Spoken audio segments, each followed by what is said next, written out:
Fancy seeing you here. I'm your host, Allie Ray, a serial entrepreneur and mom who loves building brands and raising babies. This is a podcast about being on brand and in season in every facet of your life. Each week, we dive into topics around business and brand development while sprinkling some hard-earned life lessons in there too. So if you love a good brand and a good breakdown, buckle up and come along with me as I sort of seamlessly switch between major life roles in an attempt to fulfill all the life dreams of a Type A Enneagram 3 millennial small business owner who wants to help other entrepreneurs and raise good humans. This is the Allie Ray Haney Show.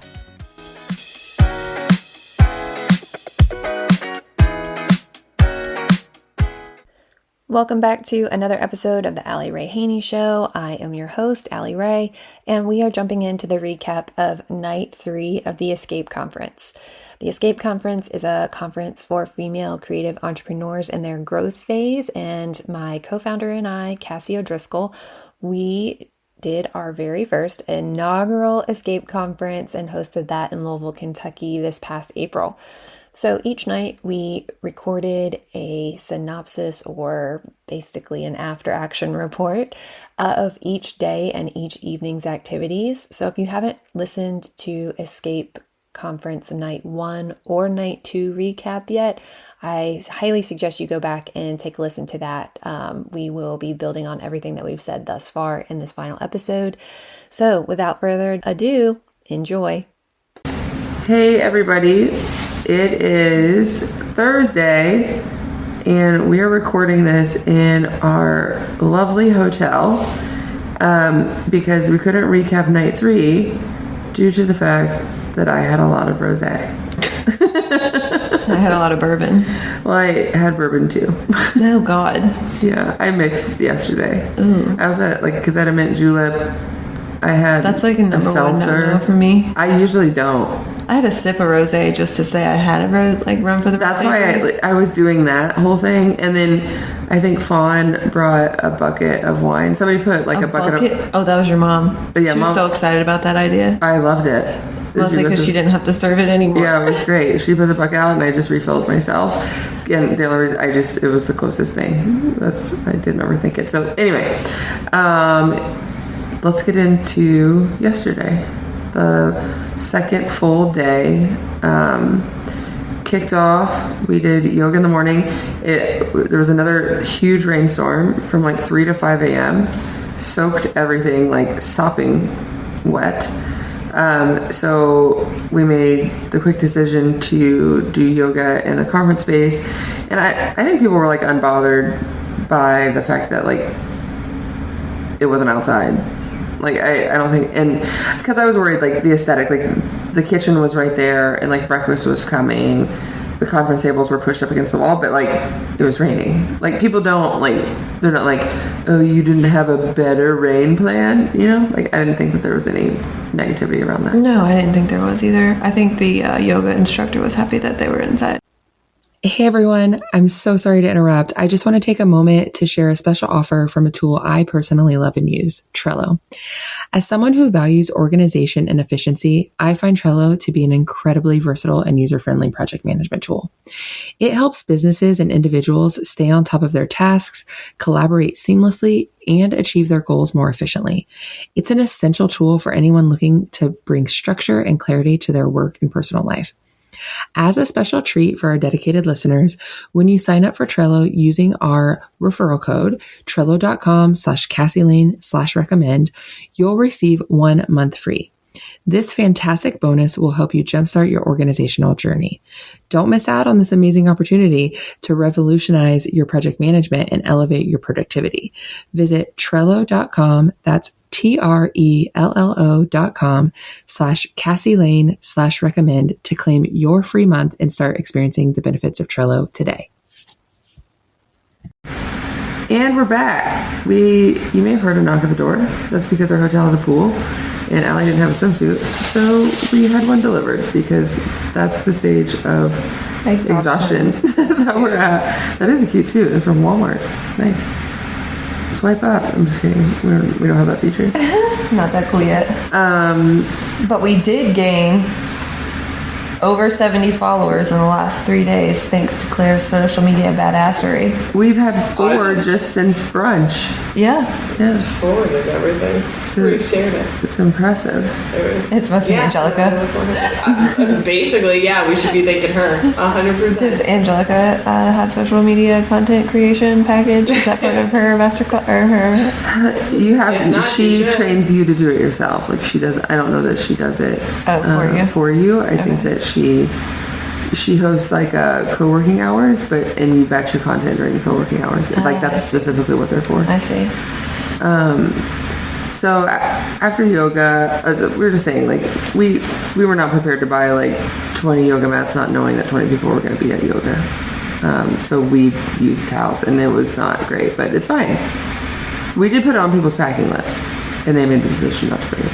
Yeah, a lot of people were flying though. Yeah, like it didn't make sense. I'm not taking a valuable suitcase space. Yeah, Danny drove, so it made sense that she'd like put hers in the car. Yeah. Towel worked fine for me. Oh, yeah, me too. 10 minutes I was there. Exactly. I did like one move, and I was like, I'm tired. I will say that the people that attended though, I had a couple people come up to me and just say like it was really nice to have like a calm moment amidst, a lot of moving and shaking that we did. So. Nice. Looking back on this, like we should have had at least a couple yoga mats, but our instructor like adapted. She did what she needed to do to get the job done, and I appreciate her flexibility. And just a little note for next year: if we offer yoga, either have the person who's doing the yoga bring the mats, or find another solution. But she did a great job considering the circumstances. It doesn't matter whether it's like one person in the room that you're serving or 100 people in the room that you're serving. Like it was still serving. Yeah, she did well. Yeah. It was still serving. I'm screaming. This podcast is just all going to be about Angela. Yeah. Or Angelica, I'm sorry. Yeah. Angelica is one of our attendees. She owns Pompey Portraits and Angelica Pompey Education. She's based out of Jacksonville, Florida. Look, I know her pitch so much because she was so steady in saying it so many times. Yeah, she's lovely. Yeah. And hilarious and joyful. Yeah. Her energy is great. What's the word? Contagious. Yeah. Electric. A well-rested Cassie is cracking up at us being like, she is so energetic. She is contagious. We were so tired, you guys. Like, so tired. But yes, Angelica is all those things, but like with a lot more enthusiasm behind them. So after yoga, Claire went back into the depths of hell to prepare for breakfast. Look, food. But we made like the executive decision to basically just buffet style the rest of the meals. And I think that relieved quite a bit of pressure. It was a game changer. Yeah. Absolute game changer. Yeah. Do you remember when we were going to do every single dinner on white Real plates? plates? Yeah, I do remember that. We did end up didn't we do a lunch? I saw you carrying lunches down on real plates, right? Yeah, we did the spaghetti one. Yeah. Was that just because we didn't have other ones? So you were like, let's just use these. Got it. Yeah, because like, okay, let's unpack the easy catering. I know this is like, we have talked about this offline, but we need to bring it up again. It's a niche topic, though. Yeah, so just like, if anybody's listening to this for like how to plan a conference or like what to do, I'm gonna tell you what not to do. You guys, I would typically leave this in, but as we know from the other recaps, catering was a horrible experience for us, and I'm just not going to beat the dead horse. So to save you the heartache of having to listen to this for a third time, I'm cutting it all. After breakfast, we did, what was first? Oh, hot seats. We headed to the cinema suite for hot seats. Allie, I'm gonna let you take the lead on this part because I think you definitely this was your baby. Yeah, hot seats was something that I was excited about from the jump. I have actually never been to a conference or event like this, which I guess is the point. That's what we were trying to do, is to do something different. But I've also never been a part of a mastermind where you have like pointed attention at your business. And so one of the things that we wanted to do was to be able to give a few of our attendees that pointed attention, focus solely on their business, their needs, their problems, to find solutions that would fit them. And so we had 4 different attendees stand up to present, and each attendee had a 30-minute block. And I was kind of a little bit worried that 30 minutes would be too long, but it felt just right to me. Each presentation was anywhere from like 10 to 15 minutes long, with 10 to 15 minutes, maybe a little bit more, of feedback from everyone in the room. And the people that were in the room were both speakers and fellow attendees.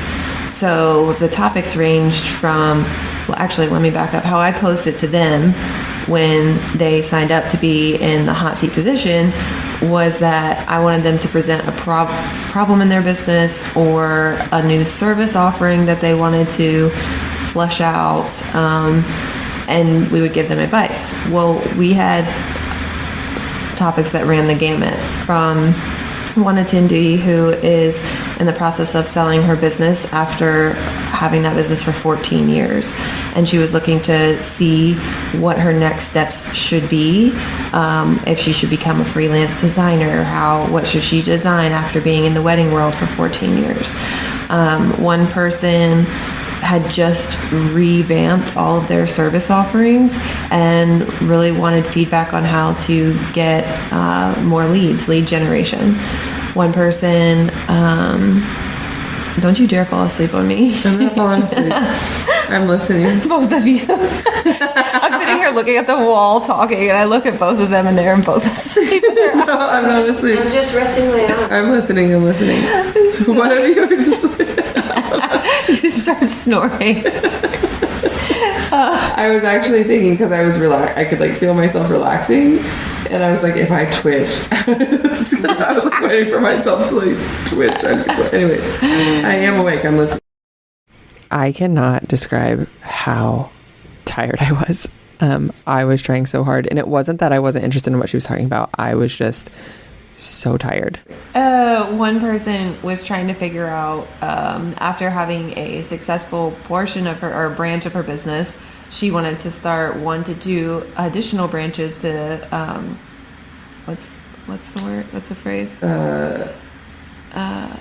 It's not spread out, but she wants additional streams diversify of the income yeah. streams. Sorry, Yeah. our brains are totally dead. And then the final person was like, she did have a new service offering, and she was using this platform as market research. So she had asked feedback on the name of the new program. She wanted to know what pain points there were, if any of the people in the audience matched her ideal client.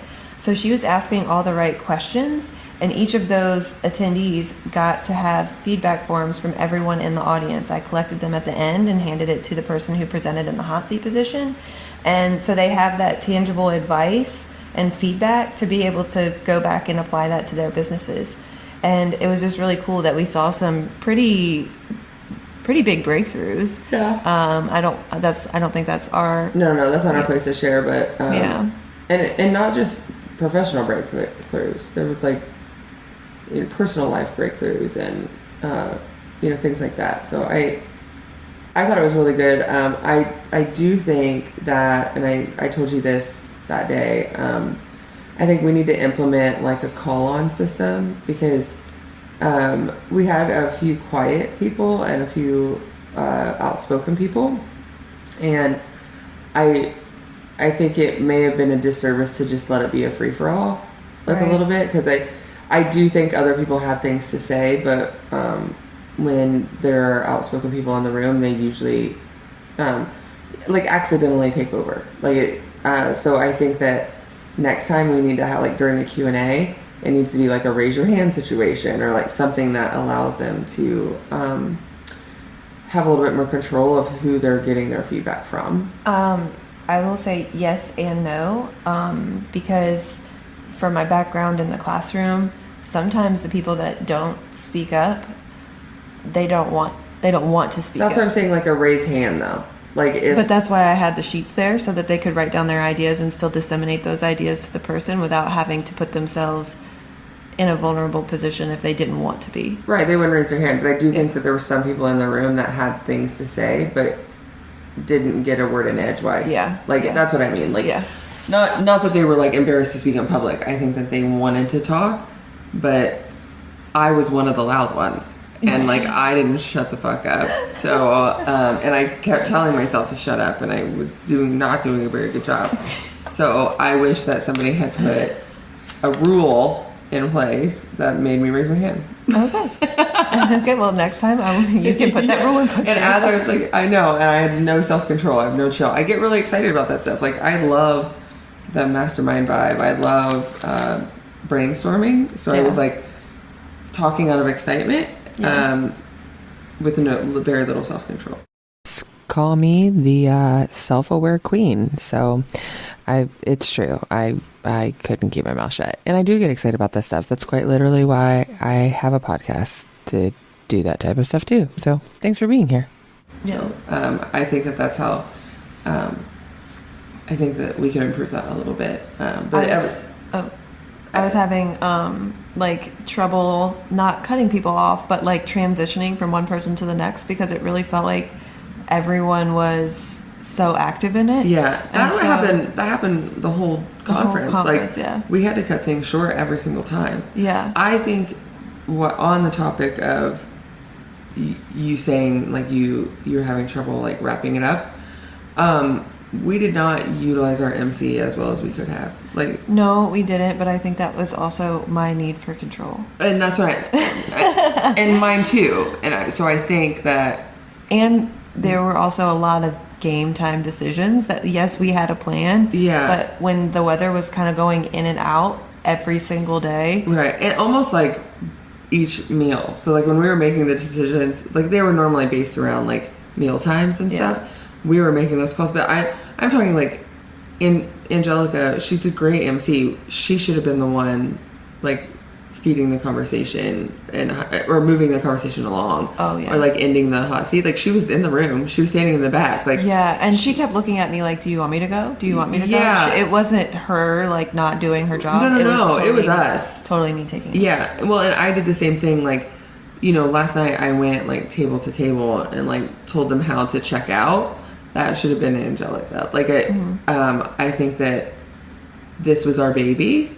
Yeah. And we didn't realize how much control we wanted. Yeah. Like, but I think moving forward, it would be in our best interest to like utilize those who are professionals. Like, and it was also, I think, a little bit of pride on my part. Like the hot seat was, like you said, it was such so my special baby. to you, yeah. That it felt like it was bringing back like teacher stuff. Yeah, teacher stuff. Like at the very end, I didn't plan on giving people like one final question to answer. Yeah, that was at the end. I saw that it wasn't on the sheet, so I was like, oh, this is a game day. Like she felt this in her soul. I did. And it was so funny because we have two Angelicas in attendance. One Angelica is the one that was presenting in the hot seat, and the other Angelica was the MC moderator.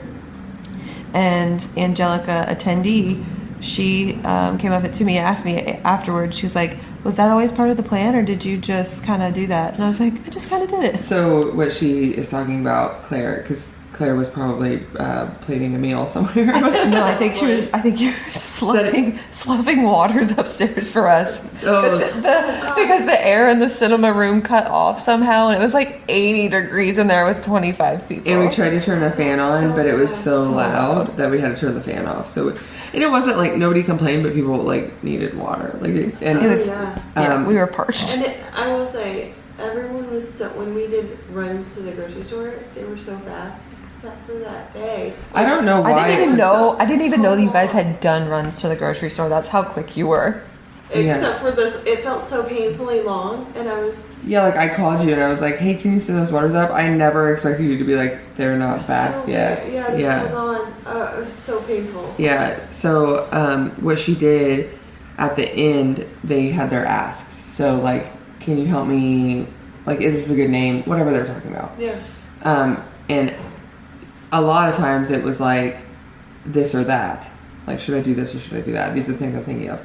And she would say, like, pick which one. Like, tell her, like, if it were you, what would you do? So, like, it wasn't just them saying it out into open air. Like, she prompted everybody in the room to make the decision for the person talking. And did they do that like on a piece of paper? Hands? Oh, okay. No, there was like a piece of paper. Allie had printed out the hot sheet forms that you put your name at the top. You said if you were their ideal client or not.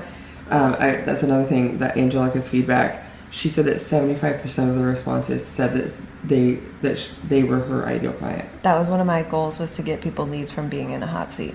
So she had, like, out of everybody in the room, she left with close to 15 leads. Isn't that crazy? That is insane.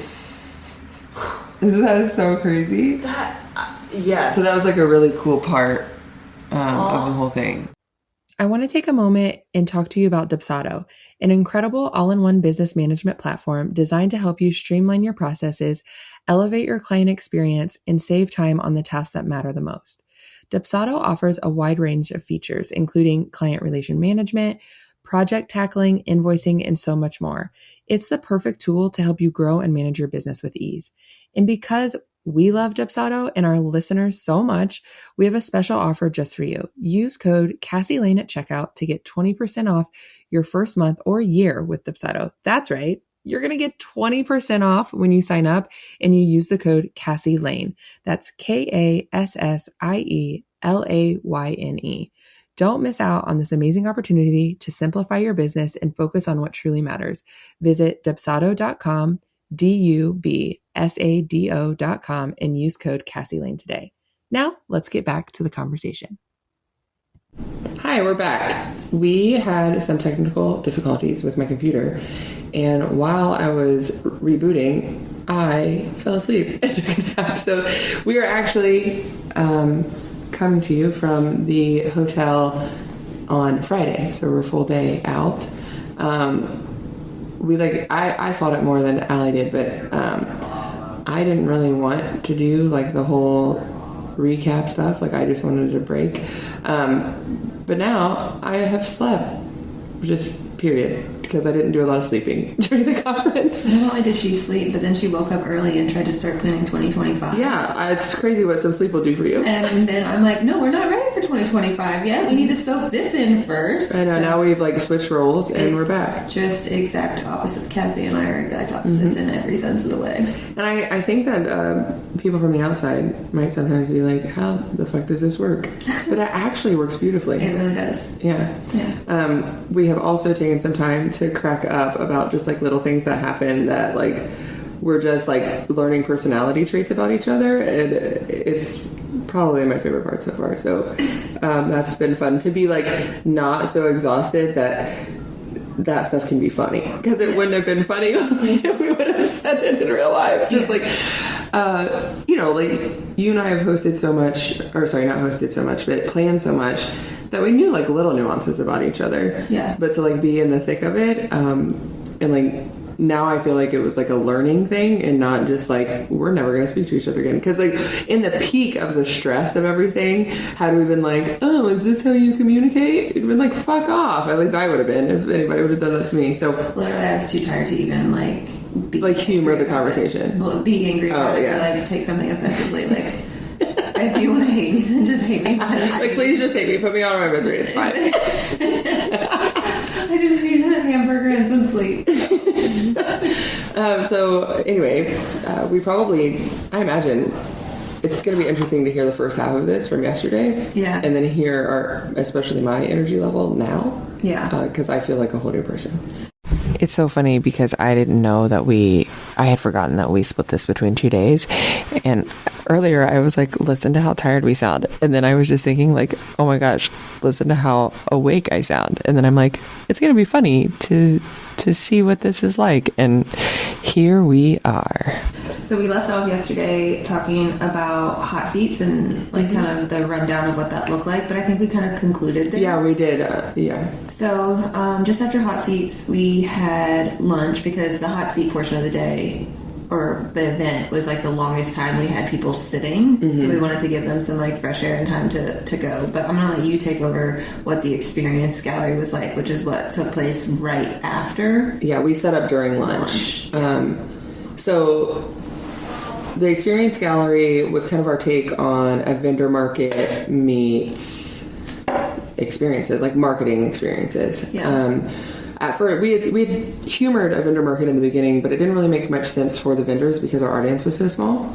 And it just didn't, I didn't like how it flowed. And I actually talked to my mom, and she had just come from a conference. Like when we made the change, we hadn't made it yet, but I knew I didn't like how it felt. And I talked to my mom about it, and she had just come from a big corporate conference, and they had an experience gallery. She was the one that kind of gave us that idea. Mm-hmm. And then we ran with it in the creativity side of it. Yeah. One of the things that, we went to Pinterest for some inspiration. And as we were looking through those pins, we stumbled upon this concept called experiential marketing. And once we understood and realized what that was, we were like, okay, this is the term that we were thinking of. We just didn't know that it already existed. Yeah. And so we took that idea and made it applicable to our audience. Right. So I renovated an old school phone booth, which was set up throughout the whole conference. And it became such a thorn in my side because it was more DIY than I anticipated. So I will say that. But what we had that set up for at the Experience Gallery was that I set my computer up and voice memos up. And then we had a Mad Lib podcast pitch for when you want to be a guest on a podcast. So it was just like, my name is blank. This is what I do blank. This is how I can serve your audience. And we had a little script for them pinned up in there and a mic, and they recorded in voice memo, dropped their name as the title. So we will be sending those people their files so they can use that to send out to people to be on their podcast. Okay, if you've never done this before, I highly recommend it. Obviously, I've listened back to those voice memos, and I wish more attendees had participated because I really do think that the few that did this do have a solid audio to send to potential podcasts, and I think it will pay off. So jump into ChatGPT or whatever your preference is and have them spit out a Mad Lib prompt for you, because it does pay off. And if I received that for someone wanting to be on my podcast, I would think that it was so professional and so put together. Highly, highly recommend. We also had a blind date with a book, which was Allie's baby. She is the business book guru. And she collected books. Claire wrapped them really beautifully, and then Allie used her teacher handwriting to write really pretty on them to say, if you need guidance on retirement, pick this one. Pick me if was kind of the thing. And they were all wrapped, so they picked them, they unwrapped them. Getting a little ahead of myself before going through all of them. The coolest part of that was 100%. One of our attendees was written in the acknowledgments in one of the books, and another attendee got the book. And I have this picture of Allie and our attendee seeing the acknowledgments in the book and just totally fangirling over the person who was in it. And eventually she autographed the book, which was just so hilarious and really, really fun. So that was super fun. So that was set up in the middle on a bookshelf. We had terrible wind that day. So the wind was kind of something that we had to work through, but overall it wasn't too bad. We had Boss Babe lip colors. So we had a woman come and she was able to sell her lip glosses, but she had all these different shades, and you would test them out, and then you could put them on, and they were long lasting. So it was funny. You kind of put swatches on your hands. So by the end of the experience gallery, everybody had little color swatches on their hands, which was funny to see. And it was also nice to see them wearing their new color to dinner that night. Yeah. So I wore my color that night. I think Brittney did too. Danny did. And I meant to do mine, and just probably got too busy. Yeah. I know what happened. We hit a wall that between the experience gallery and dinner, and we had to rally because we got really, really tired. Both of us did. So we ended up being a little bit late to dinner. Yeah, don't forget Katie though. Oh no, I'm not done there. Okay. Yeah. So the biggest hit for the experience gallery was 100% a local artist. Her name is Katie Nelson. and she came to sell her prints. But originally we just wanted a local artist there. But when we found her, we saw that she did watercolor silhouettes. And it's kind of a fad right now in the wedding world to have that as your party favor. You stand in front of her, your faces aren't in it, but they get the highlight, they get the touch points of your outfit and like the color scheme and how you wear your hair. And that was a huge hit. I think almost everybody got at least one print. Some people did like the bestie that they had met there or they had come with, and then individuals, which is what you and I did. So she was so busy that she ran out of time. Like the experience gallery ended before she had time to finish all the prints. So when we went up to our next thing, which was the masterclass with Brittney, she kept painting, and she painted until Brittney's masterclass was over, which was an hour and a half. Yeah. So she spent almost 3 hours painting everybody while we like did our thing. So that was really cool. And the other cool thing that she did was you could send her a picture, and she would paint a silhouette off your picture. So a couple of people did their headshots. Allie and I took our favorite picture of ourselves from the ESC Conference.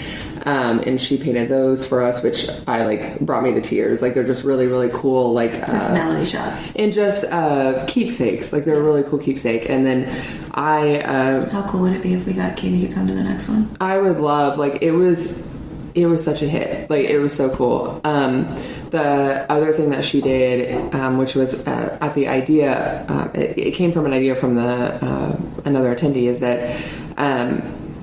On the first night, we were all in ESC brand colors, and we had ESC letters in front of us, and we did a big group photo. And we commissioned her to paint that for us on, I think she said 5x7 or 8x10. She's going to do a little bit bigger. And then we bought the print rights to it so that we have that to give to our attendees if they want to purchase that, or to use in the future for like any marketing pieces, which I'm really excited about that, because everybody was in pink and orange that night. Our backdrop was behind us. She said that she would like really focus on making sure those colors were incorporated. So that was just like an overall keepsake for the conference. I'm excited about that. We also had our gumball machine, which can't forget about the gumball machine. I will say we had too many. I wish, okay, let me explain the gumball machine first. We bought a gumball machine on Etsy. There's like a gumball, who knew there was such a market for gumball machines? Originally intended for a classroom setting for kids, when they get awarded, they get a token, and then they get a fun eraser. It's like positive reinforcement.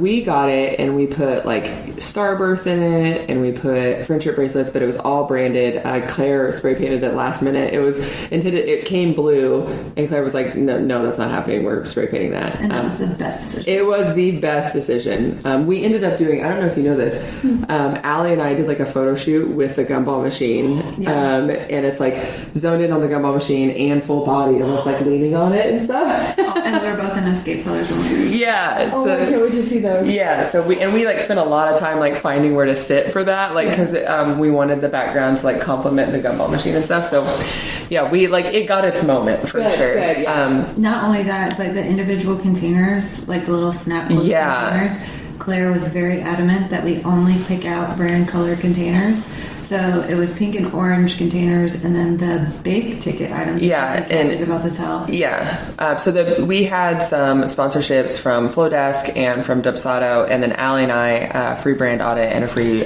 systems audit. They were inside the gumball machine as well in yellow containers. So people kind of caught on that the yellow ones were the good ones. So they were I caught somebody shaking it up, trying to get the yellow ones to fall to the bottom. I love that for us. Yeah. But I think that what happened, people just didn't bring a lot of quarters because we didn't tell them what it was for. Right. So we told people, we made a packing list for the attendees beforehand that included, bring your attire that is themed for each of the 3 nights, bring a yoga mat for our morning yoga, and then the one wild card thing was a roll of quarters. And so when attendees got there, it was so funny. Everything became is this what the quarter's for? At one point, the cinema room had some old school, games, arcade like games. Pac-Man and things like that. And so people were like, is this what the quarters are for? Every time we, like, anything that would ever even remotely be related to a quarter, people want to know if that's what the quarters were for. And I kept saying no. Yeah. The experience gallery was one of the last things to take place. Right. And so finally we were like, go get your quarters. Right. And people did, I mean, there was like a Ziploc bag of quarters. Like there were quarters happening. But our ratio to big ticket versus big ticket was a little bit off because we didn't get through the yellow ones didn't come out as quickly. Right. And the gumball distributor sells tokens. So it would, in hindsight, I should have bought tokens and then people could have like Venmo'd for tokens and they could have just keep putting the tokens in. Because we didn't have enough. People didn't have like enough. They wanted to contribute, but they were like, "Can we Venmo you?" And we didn't have anything to put in the machine to turn it to get things out. Like people ran out of like actual physical things to put in it to get the things out. Gotcha. They weren't done participating. Right. They just didn't have the means to do it. So that was an oversight on our part. Not an oversight, but just like a lesson learned. We should have had. And we will. I feel like the gumball machine will be making an appearance at every event from this point forward. It is now a part of the team. Yeah. So, and then we had our merch out, and we got to explain our merch, and and to just a quick overview with that. Allie's dad made us this really cool pegboard backdrop and shelf holder for our merch. So it's kind of like a build your own design, which I loved. We had found some inspo online and he knocked it out of the park for us. And the merch that we had, this is funny, like just to dive in a little bit more. We had initially been like, the t-shirts, we were going to get like reusable tote bags, like the ones that you use at a grocery store, sticker, like the stuff that you see at every single conference you've ever been at, like just run of the mill. And I remember like we were right at the deadline. Like if we don't start ordering, nothing's going to get here. And like Cassie threw me a curveball and was like, this doesn't feel right. We need to figure something else out. I was like, I think we need to clear the table and start over. And she was like, she was like, it needs to feel like a boutique. I was like, we are a boutique conference and this needs to be boutique merch. And I'm like, first of all, I don't know what that means, Cassie. So right. You're going to have to give me a little bit more direction before I start this Google search with 5,000 tabs open on our computer. Oh, well, and even further, to further the complications of that, where we landed was FAIRE, which is FAIRE. If you're not familiar, it's a wholesale website for boutique items. And it was exactly like, once I discovered that, I was like, oh, we're in it. Like, I am very happy about this direction. But I made the account and I was like doing stuff. But when you go to the FAIRE website, you have to sign up to be able to see what they offer. And to sign up, you have to like put in your tax ID. Like you have to be legit, which is great. But I'm saying that to say like Allie didn't need to create a FAIRE account because I had created one for us. But so I was screenshotting everything that I found and texting them to her. I love you, Cassie, but I'm silencing this. Yeah, but I will look at every single one, but it was like ding, ding, ding, ding, ding, ding, ding. Like, because once I found FAIRE, I was like, oh, we're going in. Like it's happening. And we went in. So we got really cool pins, which were gifted to the attendees. PENS. Yes, P-E-N. Because we also had PINS. Yeah. Pins. So they got one, and they were pink. They were recycled cardboard, and they said Escape Conference on them. Because FAIRE also, a lot of places you can customize things. It's not just buying their merchandise. But you also have the minimums to meet. Yeah, the big thing is the minimums, which was helpful for us because a lot of them were like, we had to seek ones that had low minimums, but a lot of things came in like sets of 12, and we had around 24 people we needed to get for, so we could get 2 sets. It simplified a lot as much as it like changed the game when we went that direction. And then we got t-shirts, but we did do, because of timing, we went with a dropship company, which we were very familiar with. We had already uploaded all that stuff because there was a point that we were going to release merch pre-event to try to do revenue generating stuff, and it just never came to life. Because it didn't make sense. Like, why would you buy something you've never been to before?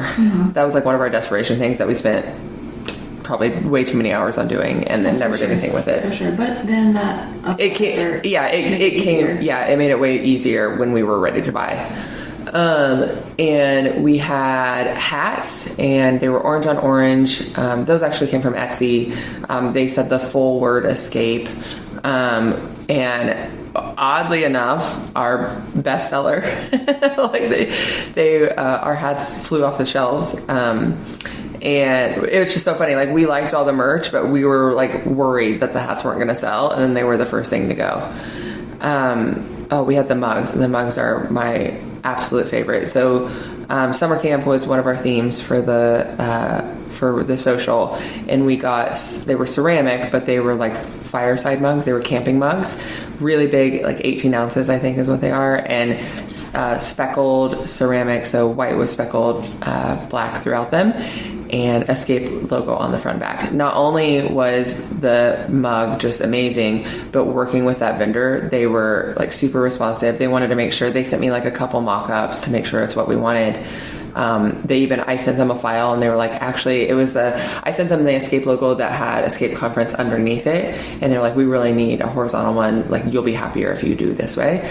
So they like just giving us that insight. I will make sure that we say where everything came from, because they were really, really great to work with.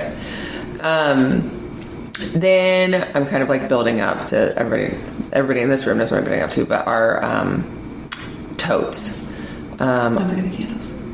Oh yeah, the candles. The candles were my favorite too. Gosh, I really did love.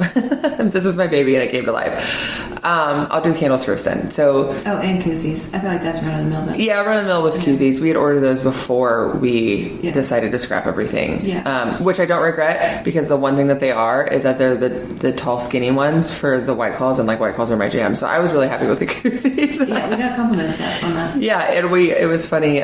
They were sitting out, and we hadn't really like explained the merch or gone over it. It was just out the whole time, and a couple of the attendees were like walking around with koozies, and I was like, like people are like, it was like a cool reminder, because they were bright orange, so you couldn't miss them.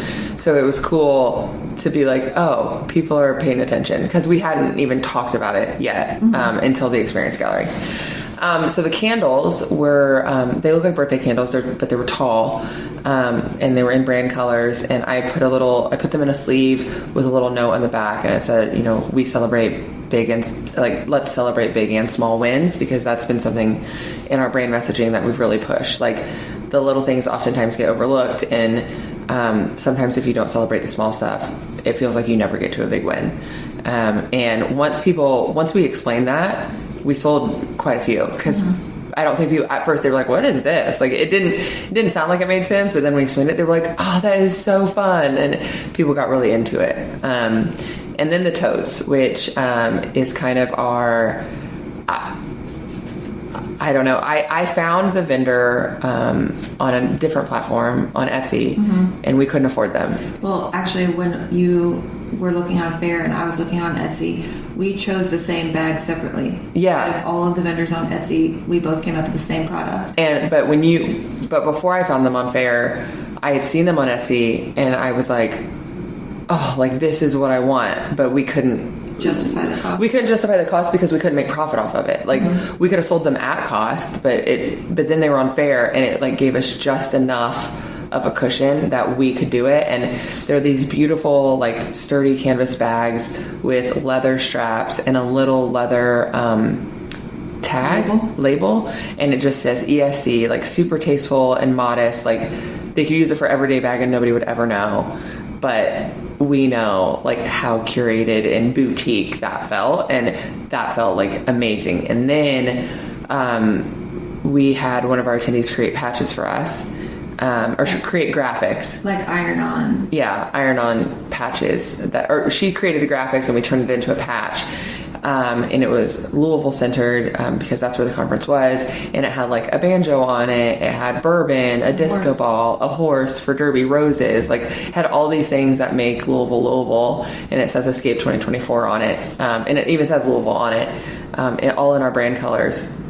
And we got patches, the same amount of patches as we got bags. And the intention for those is that it'll be a gotta collect them all type of situation. So every conference that you come to, or every retreat, or anything that we do, we'll have a patch, and you can iron it on to your like really luxe feeling bag. Spoiler alert, we got such great feedback on the merch, and we loved curating our little boutique so much that we will be launching a little storefront online. So you can anticipate that coming soon. I started getting nervous because nobody bought till the last day. And being the first conference, I was hoping that was the case, that people were just like holding out to decide what they wanted. We had sold like a t-shirt here and there, and they were wearing them on the days for the conference, but it was really nice, that experience gallery, and that like we pitched it like, go grab your purses, because we had the artist there, the lip color, and the merch. Like that really gave them dedicated time to decide what they wanted to buy and decided how to shop. So I love that too. Yeah, so that wrapped up the experience gallery. And then from the experience gallery, we had all of our attendees go get their laptops and any digital files they had that surrounded their financials, because the final masterclass was with Brittney Suttle. She is the agency owner at Knies & Co., and she works with female small business owners to help females grow wealth. And it was just a overload almost, in a great way, of financial information to be able to take into implement into your business.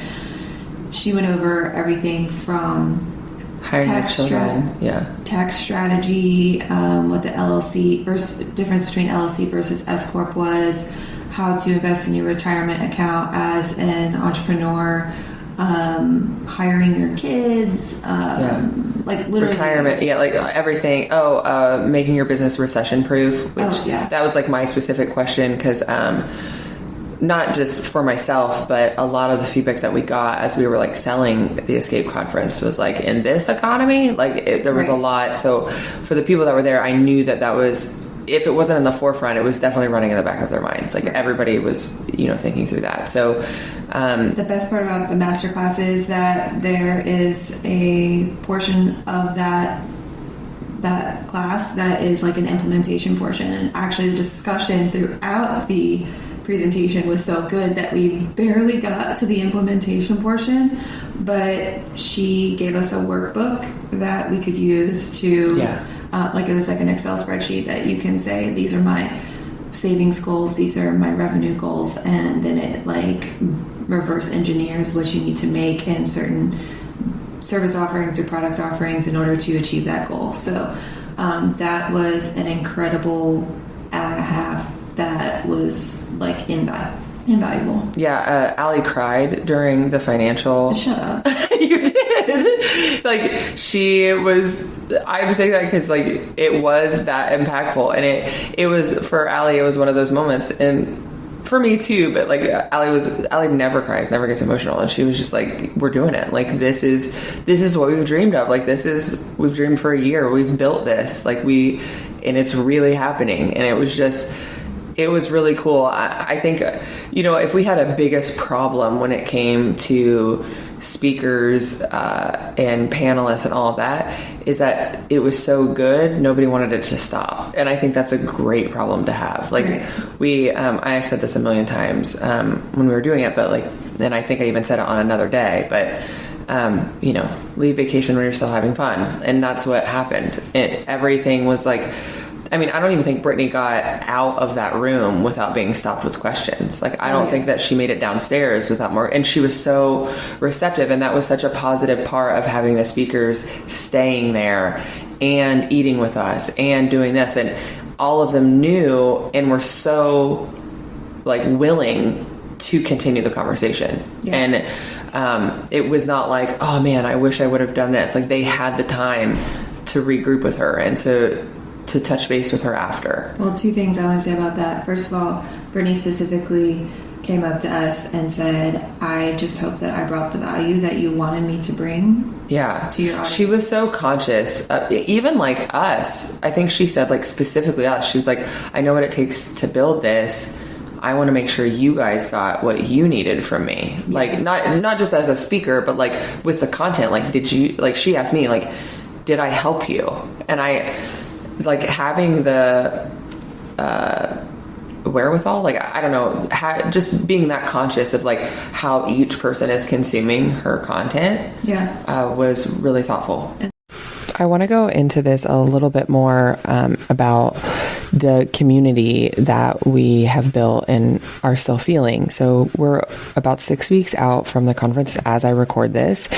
And something that I've noticed recently is how much the people that were at the Escape Conference, whether they were attendees or speakers, are all supporting each other. Like I get online and there's a couple Facebook groups that we're in. And when I get in there, like, and somebody's like, oh, I'm looking for this or I'm looking for that, like everybody's recommending each other and everybody's like cheering each other on. Like somebody is launching something recently, somebody's doing a retreat. Like the comments are from our attendees and from our speakers, like supporting each other. And I just can't get over it. And I'm still just so grateful. And then the other thing that I want to say about that is actually one of the attendees today, I think it maybe was last night, mentioned how there was no mean girl energy present, and that everyone was just very forthcoming about the information of their expertise, how there was no gatekeeping. And anytime you bring a group of close to 30 women together, like there's always a chance. There's usually a click. Yeah, there's always a chance that could happen. Yeah. But it didn't. It didn't. There wasn't a single person. And I know I touched on this on the other recaps with like that first day and like leading into the rest of the conference, but just like looking back and just seeing everybody getting along, like, and so happily getting along, was something that like we've been kind of offline talking about how like some things aren't being talked about because it was so natural. Mm-hmm. It was nice to see somebody like say it out loud, like like no mean girl energy. She like perfectly put it into words what I was witnessing and like soaking in, and like how good that felt. And yeah, we were saying the things that go well often get overlooked, not necessarily in a bad way, but if it goes well, then no one knows how much went into making it like a well-oiled machine, mm-hmm. because it's a well-oiled machine. Yeah. But there were a lot of things that went well that could have quickly gone off the rails. So it's nice to know, like, that people did notice. Right. Yeah. I think that like for our not sanity, but like for our hearts, it was nice to know that like people did notice, even if they weren't necessarily, you didn't need to talk about it because it was just happening organically and it was beautiful and it was awesome. So, but I am appreciative that somebody said it. And then I was like, that's what I mean. Like what I was witnessing, I couldn't quite put into words, like why it felt so good, but like it felt so good because every single person had a seat at the table the whole time. Right. And that was exactly what we intended this to be. Right. So that was, I feel like day 3 was a marathon. We've been talking about this for a long time because we still have the night. Yeah. Yeah. Okay. So night 3 theme was Disco Derby, mm-hmm. which was like a Louisville, Kentucky showcase night. Mm-hmm. And little known fact about Louisville that they used to be the disco ball capital of the world. This is where all of the disco balls used to be made, including the hotel that we're staying in right now used to be a disco ball factory. Which is so cool. So everyone embraced the theme for the 3rd and final night. We had lots of sequins, some cowboy boots, and like florals, and so it was like romantic, but like still going out. Like people really nailed it. My favorite was Abby from the Duo Collective. She wore a full maxi sequin skirt, but then like a graphic tee on top, and it was like exactly what I had envisioned when I put out the attire guidelines mm-hmm. for Disco Derby. Like it was like a chef's kiss. I was like, yes, you did it. So we had Louisville themed food as well. We had fried green tomatoes and hot browns casserole, mm-hmm. as well as derby pie for dessert. So everything was perfectly on theme. And our gift bags for that night were also all derby themed, Louisville themed. So we had one of our attendees makes resin like keepsakes, and she made a resin goldenrod paperweight for each attendee, and a goldenrod is Kentucky State flower. And then we had a disco keychain, a disco ball keychain that was made from one of my friends back home in Indiana. And then we worked with a woman whose name is Jacqueline, and her company is Giftwell, and she is a gift curator. So she came up with, and she's in Louisville, so she has relationships with a lot of local vendors. She knows the scene. So she did we had mint julep lip gloss.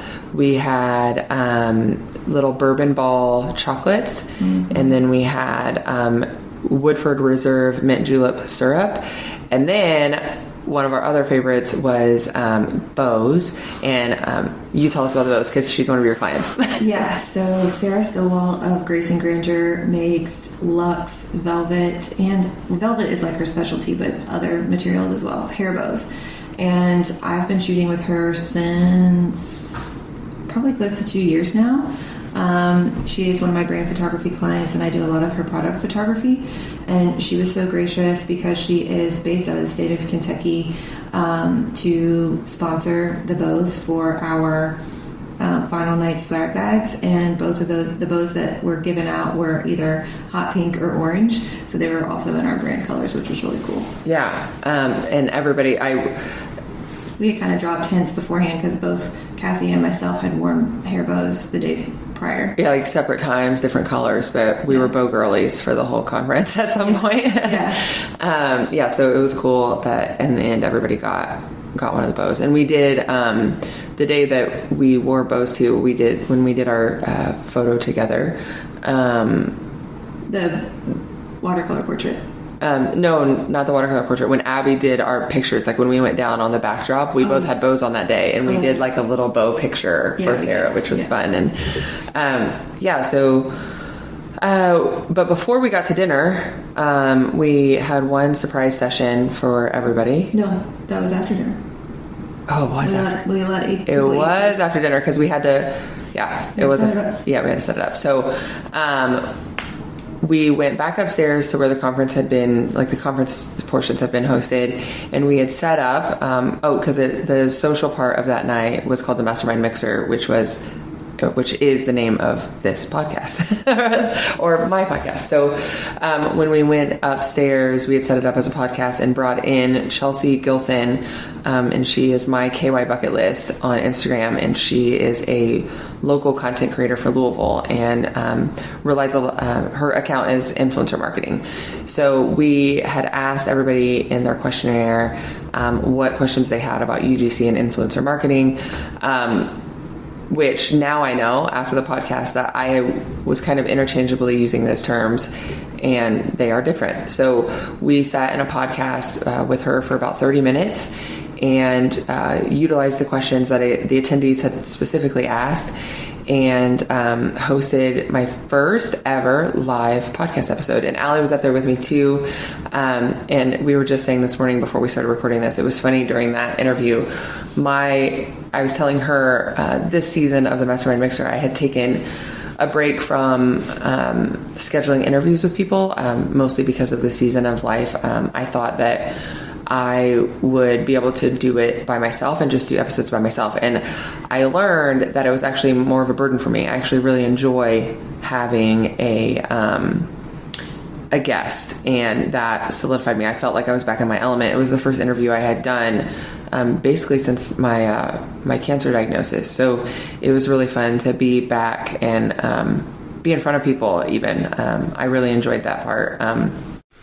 I love hearing myself say this as I sit 6 weeks post-conference, because I came home from the conference and completely reconfigured the structure of how I do my interviews, the workflow associated with my podcast, and having guests on, and all of that was propelled by the live interview with Chelsea at the Escape Conference. And I just did my first interview for season 4 yesterday. So this is super fun for me to hear me say how excited it made me, because it was true. And it really did propel me forward. And the conference worked, you guys. It worked. So we did that. And then we went down at the first night. We had everybody write their intentions on a wine bottle or a champagne bottle. And we had those out for them, and we popped those. And when we popped those, we announced the escape retreat for this October. So the escape retreat is October 11th to the 14th. It's just outside of Charlotte. It's the Airbnb sits on a lake called Lake Wiley. And we got to tell them that we'd been dropping all of these Easter eggs throughout the entire conference.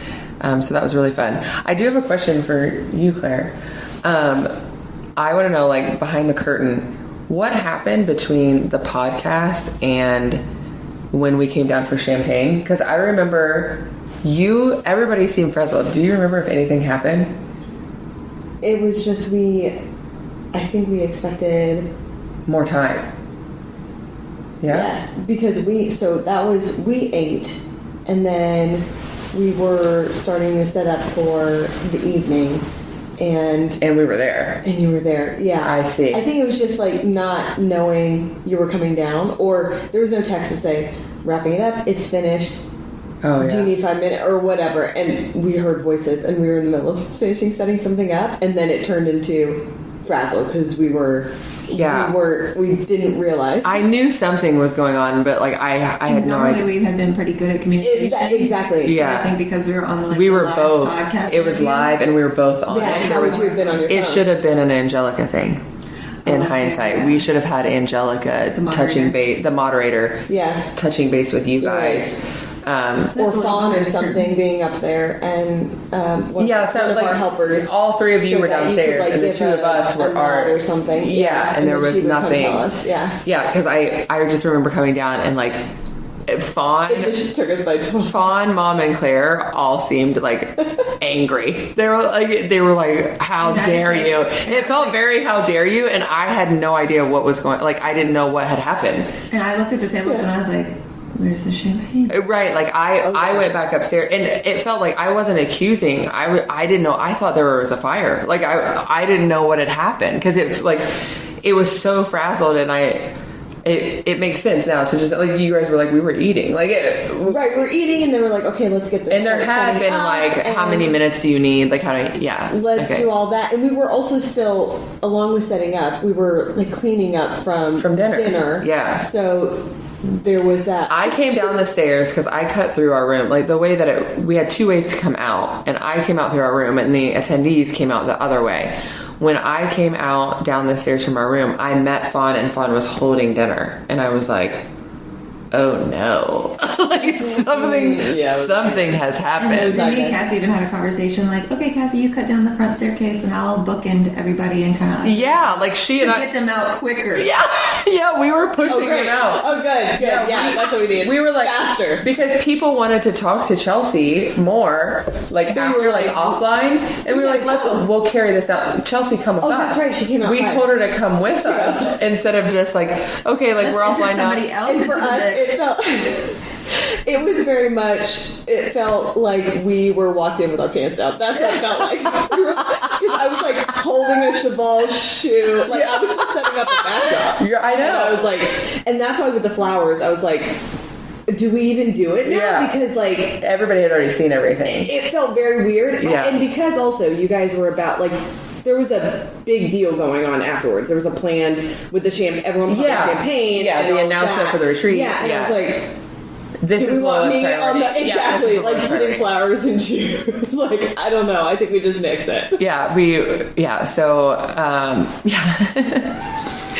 I wanted to talk about that because it was just, I remember the energy coming down and the three of you who had been like Johnny on the fucking spot. Oh my God, you guys. I've had a fake eyelash on this whole. I just rubbed my eye and a fake eyelash came on. No way. I have felt like my eyelash felt weird on that side. Yeah, clearly at this point, I was not worried about like you guys knowing what was happening behind and just being like, oh, well, I'll talk about this offline. So you're welcome. Okay, well, anyway. Oh my God. So yeah, when I came down, you guys had been like so good that I was like, oh, what? What the fuck is happening? I remember turning to your mom. and then Allie's like, we are not deviating away from the plan. Like, I mean, I can imagine your shock turning the corner too, because our shock, I looked at your mom and I went, I Are remember, those voices? Are they? You guys do I have hear been- voices? no, I came downstairs and someone asked me where the champagne was. I don't remember who it was, and I was like, "What the fuck do you mean? Where's the champagne?" It's not on the tables. It should be It was on the tables. It was. Yeah, what we've learned about our communication skills is that when Allie is in the moment, she has to like put on a face and then we unpack it later. Where I'm like, I have to spill my guts, and I have to learn not to spill my guts to Allie so that I don't stress her out. But I was probably the one that was like, "Where's the champagne, Allie?" Because like I have to say it out I loud. had to take a beat and like go through the files in my head.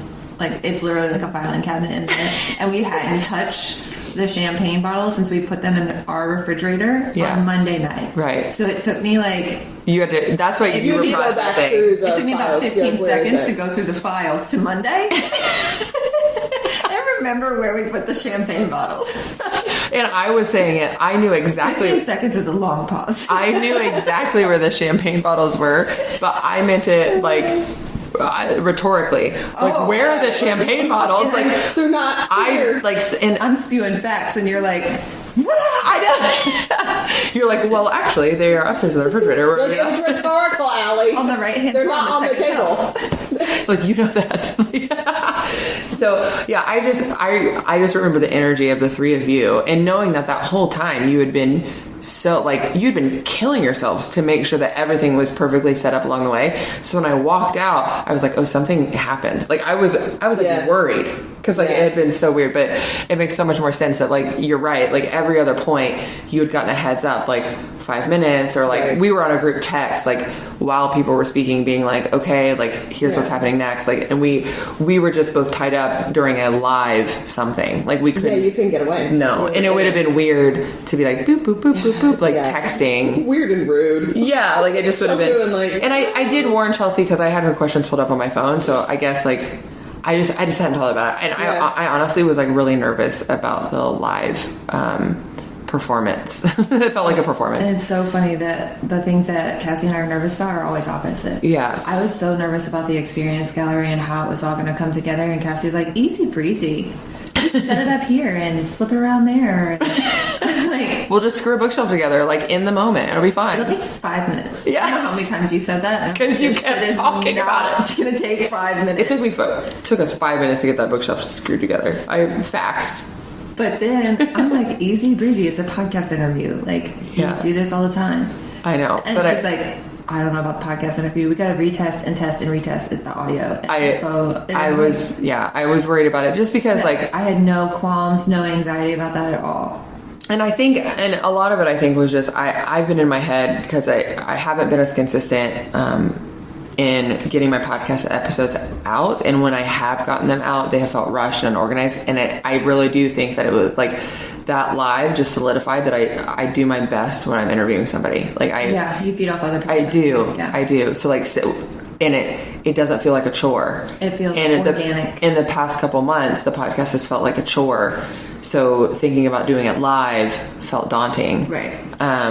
And just getting up there, and Chelsea was like prepared, even though like it was fairly last minute that like we knew we were going to do a live podcast, but like nailing down who we were going to interview, and it couldn't have gone better. Like I was really happy with the content that she brought. She was like totally open to sharing everything, like numbers, her work-life balance, like anything that we asked her, she was willing to. She was an open book. Yeah, she really was. And that like, and it's interesting because her brand online is not herself.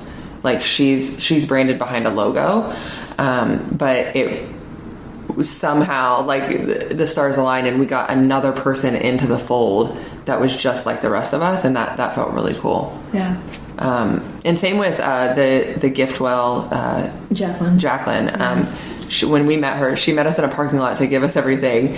And by the end of it, we were like, do you want to come to the conference? Like, we loved her. Like, she was so supportive. We ended up texting her, inviting her to come to the last night. And she was like, I'm out of town, but like, I love what you guys are doing. I'm so proud of you. Like, the amount of times people told us that they were proud of us was so nice. Like, it was like everything I never knew I needed. Like, so it was really cool. So, so the champagne, everybody got their bottles. We gathered around in a circle. We gave a little like thank you speech for coming. And then on our champagne bottle. Yeah, on our champagne bottle, we had written, or Claire had written, ESC Retreat 2024. And I think you put a tent on it. Yeah, she like, I went upstairs and Claire was sitting on a couch and she had like a graphic pulled up and I go, what are you doing? She's like, trying to teach myself how to draw a tent. And she was like writing it on the champagne bottle. And we announced, we shared all the Easter eggs. We brought it in for a cheers and got a photo of that, and then popped our bottle and drank out of it. The attendees sprayed us with champagne. And we took a drink out of the bottle, like passed it between the two of us, and the DJ was there. We had a DJ for the last night and kicked off dancing, and we all went, like, talk about not in the plan, we all went and put on PJs. We got our final group photo. Yeah, we did a final group photo all dressed up, and everybody got pictures together with like who they had met, all dressed up and like in their fancy dresses and fancy outfits. One of the attendees came up to, I don't know if they did to you, but came up to me and was like, will it like mess things up if we go put our PJs on and get comfy? And then after that, one domino fell and everyone went and got their PJs on and came back down, and we danced our asses off. Yeah, we were dancing on tables. We were like, what's a Soul Train line? Yeah, we did a Soul Train line. We were like constantly in a circle, just like dancing and drinking. And somebody was in the center. Yes, like we just dance and dance and dance. And then we ended the night at going one last time through our speakeasy door into the bourbon bar, and one of Cassie's favorite things probably was I set up my phone at the speakeasy door was down the hallway, like an outdoor hallway is the best I can describe it. And when I just set up my phone and I made everybody dance into the bar, and the video is hilarious, and it is something that probably will never see the light of day. What? You think it will? I feel like we need to like get permission from those within the video. Well, permission granted. Yeah, permission granted for me too. It like brought me so much joy. Even if it's just the part of us two dancing down the hallway and you jerking me into the door because I was standing in the way of the video. I was like, don't ruin my video. But it's like very visibly like me. Oh yeah, I jerked with some force. Then we like posted up at a table. We DoorDashed Taco Bell, and we had one last drink that we only got around that night. And then went back, packed up the next day like a whirlwind. Actually, what was happening behind the scenes is that my mom and Claire had done 90% of the packing for us. Oh my God. We never would have gotten out there without them there. We woke up in the morning and the U-Haul trailer was packed. It's Matt. It was Matt. I was talking to one of the attendees after the speakeasy bar, and we were sitting in the area where we were calling like behind the curtain, like the storage space. And I looked over when we were sitting there and I was like, they packed it all. And I said it out loud. I was like, holy crap. Like it was. And I think because we had rearranged so much furniture that I forgot what the space looked like when we first got there and how much we had transformed it. Yeah. So like as those pieces were coming back together, like for example, we had some big, like I think poolside plastic storage containers that were probably like 2 feet deep. Yeah. And 4 feet wide, like long. Right. And we had used those sort of as a barrier and for storage for the bar. So like when everything started getting pushed back up against the wall where it was supposed to be, it was like, oh, we really made this our thing. Our space. Yeah. Throughout the event, the owner came and was there every day, like helping take out trash and sweeping up. They were lovely. Like as far as the staff there, they were lovely. And like the owner did not need to be there, but he was there like promptly between 7 and 8 every morning, like leaf blowing the courtyard area to make sure it was like clean.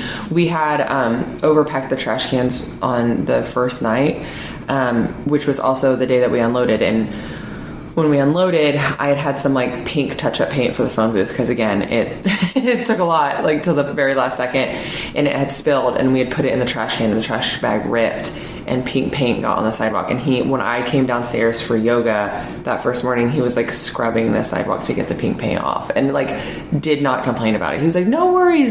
He was like so nice. So that's how like after that point we started like rotating the trash cans because the ones that were closest to the bar were the ones that kept filling up the fastest. So like this was all like things that we were learning, but he was so happy every time. He was so inquisitive about what we were doing. Yeah. Not in like a, what are you doing on my property way? Like, how can I support you way? Yeah. And there were some things that we didn't realize when we booked there, because we booked for the exclusivity, like we wanted the privacy. What we learned, we knew the speakeasy door was for us. What we didn't know is that the bar's restock area is inside that courtyard. So before attendees arrived, we had some staff walking through there that we didn't anticipate, and we brought that to the attention of the owner, and he made sure it didn't happen for the whole time that the conference went on after that, which, I mean, like the level of customer service that we had with the venue was amazing. Like they gave us extra towels when we needed extra towels. They did everything. So a microwave breaker flipped and we couldn't find the breaker box. They came within the hour. Within an hour, there was somebody there to flip the breaker. Yeah. And then the Wi-Fi, this is the one that is wild to me. Yeah. Because, in a normal circumstance, like your Wi-Fi goes down and then it's like, oh, it'll be 3 to 5 business days before somebody can be there. The Wi-Fi, we had a really unexpected, crazy hailstorm. I think we talked about the hailstorm, but did we talk about the Wi-Fi going out and the tech being there within 2 hours and fixing it? I don't know about that. Yeah, like I kept being like, does he just have these people on retainer? Like, how does he just getting these techs here so quickly? So, if like, and they book for like private stuff too. They book suite by suite. You didn't have to rent the whole thing. So I would highly recommend that space. It was so cool. It was fun, Instagrammable. It was everything that we could have asked for. And then you add on how good the customer service was. And the hospitality side of it was awesome. I just want to reiterate how amazing the staff at the Bungalow were. They were Johnny on the spot. We had a couple other things that happened with like, just, I don't know, like random things. And they were all available all the time. And even since we've left, I have communicated with the owner and the booking manager because we have some other people interested in the Bungalow after seeing us stay there. And they've just been so nice and so kind. We'll drop like all the details of everybody that made this happen and made it happen well. Yeah. The next morning we got up, they were gracious enough to let us store luggage for anybody that was flying out later. And we wanted to just have like co-working space for those that didn't fly out until later in the day, because checkout was at 10 in the morning. And we'd originally picked a place. We hadn't put a ton of thought into it, but it looked trendy. It was right down the street. But a couple of the attendees had arrived early, unbeknownst to us, and had gone to a different place, and they had a really nice outdoor patio. So they collectively, just like on their own, got together and decided to go to a different place. And then were nice enough to send us the link to be like, hey, we're actually all here. So we got packed up in like the nick of time. We were a little bit over time, but again, like they were just really great about, they saw that we weren't like slacking. Like we were trying to get out as fast as possible. We got out. And we kind of worked together with them to like clear out certain suites so that they could start their like the housekeeping staff was like staging linens outside the rooms. Yeah. And then when we would give them the clear that we had gone through the rooms, they were moving in right behind us. And because it was such a big space, it was nice. Like the last room, which had like all of our like leftover stuff, that was the last room to be touched by them, which gave us the opportunity to get everything out. So actually the one that I forgot to look at, the suite, because that was like separated from everybody else. I forgot to look in that to get everything out of the fridge and everything. And I overheard one of the cleaning staff members that was like, oh, this room's gonna be such an easy flip. So I guess so like they felt like good. That makes me feel better. Like I didn't do that much. I was just getting the fruit off the counter and the stuff out of the fridge. But I say it makes me feel so much better, because no matter what, like when you have like 25 to 30 people in one space, like, I saw like scuffs on some of the floors. Like there's just like stuff like that that's going to happen. Like Allie and I both manage a couple Airbnbs. Like we know that this is normal, but I was still like very conscious of like leaving it like we found it. So it's nice to hear that you heard that. So we went to co-working. There were 2 full tables. Everybody had their laptops out. They were like genuinely co-working, talking business, talking shop. And we sat at a separate table, and I refused to talk business or shop. Like I just wanted one meal where we didn't have to talk about like what was next or how things were going to work or our thoughts and feelings on how things went. Like I just wanted one meal. And my mom was nice enough to buy for us, which... Oh, I know. I don't even know that I actually verbally thanked Yeah, I don't know if I did either. I thought about it as I was falling asleep last night. Like, she just handled it, which was really nice. And we got her on the road. And then the three of us came and checked into the hotel. Yeah. And here we are now. So that's that on Escape Conference 2024. We escaped. Now we gotta go back to reality. Yeah. But reality, like, again, now that I feel some rest, like, I'm kind of ready for reality. Yeah, like, I feel good about it. I'm like, like you said very aptly, it's like we have the bones and now we just have to... It's a drag and drop. Yeah, exactly. We have to put the meat on it. But yeah. Other than that, those are the fun creative things. The bones are the hard part. Right. But that's there now. So anytime we want to tailor the experience gallery or tweak a speaking engagement, like right. That's it. Right. And we know what it looks like. So we know, like, a lot of it was just like, we think it'll look like this. Right. But like, now we know what it feels and what it looks like, and we can tweak accordingly and adjust appropriately. And, yeah, I also just want to say, like, thank you to both of you. We, like, dove into this head first over a year ago, and we made it. And through it all, we were like, there was not, you know how easy it would have been, like, just as minor as recording these recaps every night, how easy it would have been to say no from either of you and me. Like, it would have been so easy to be like, are you kidding? And we weren't. All of us were like, plug it in. Like, let's do it. And that's like, and all of us like let go of it needing to be like perfect settings. So we were like, we don't care if the audio is shit. Like, we don't care. Like, let's just plug it in. Let's get it all out of our brains so that we have it. And now we have it, and that feels great. Like, I feel great about that. Again, I think we mentioned this on the first episode, but it was all at the urge from one of our attendees who's has her own podcast producing agency. Yeah. Like, she looked at us while we were at the speakeasy bar the first night, and she was like, you're recording a recap tonight, right? And we're like, we're like, yes, we are.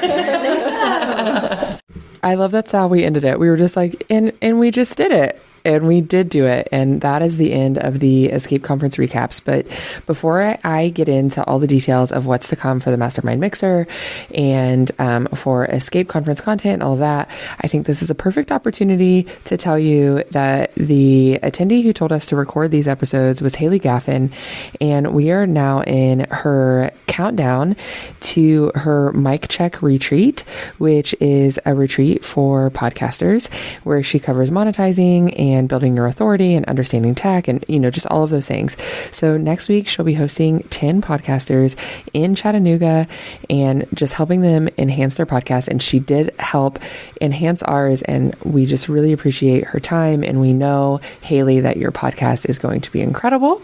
And we're so excited to see all of your content. We even wanted to go, and we got really busy and slept on it and missed our opportunity. She didn't have any more tickets available when we were finally like, oh yeah, we can do it. So we'll get you next time, girl, because you know your stuff. So thanks, Haley, and thank you all for being here. This is the final episode of season 3 of the Mastermind Mixer. I'm super appreciative that you are all here, and we will be kicking off season 4 on June 20th, which is the first day of summer. So let's dive into summer. Let's get our businesses right every Thursday. And as far as what's to come for the Escape Conference and just Escape events, we have our retreat coming up in October from October 11th to the 14th, just outside of Charlotte in York. We're going to be on a beautiful lake, goal planning for 2025, auditing our businesses, auditing our systems, and it is going to be super impactful. And we are so driven to make sure that when you walk away, you have tangible things to reach your goals in 2025. And we only have 3 tickets available. So now's the time. You can find all the details in the show notes on how to book your ticket. Talk to you guys soon. Cheers. As my son would say, did it! You just completed another episode of the Allie Ray Haney Show. If you found this helpful, please rate, review, and subscribe to help others find this show and so you never miss an episode. Take a look at the show notes for all the resources mentioned in today's episode. Let's continue the conversation over in my private Facebook group, the Allie Ray Haney Show Insiders. See you next Wednesday, and as always, I'm here cheering you on as you build your dream brand and business.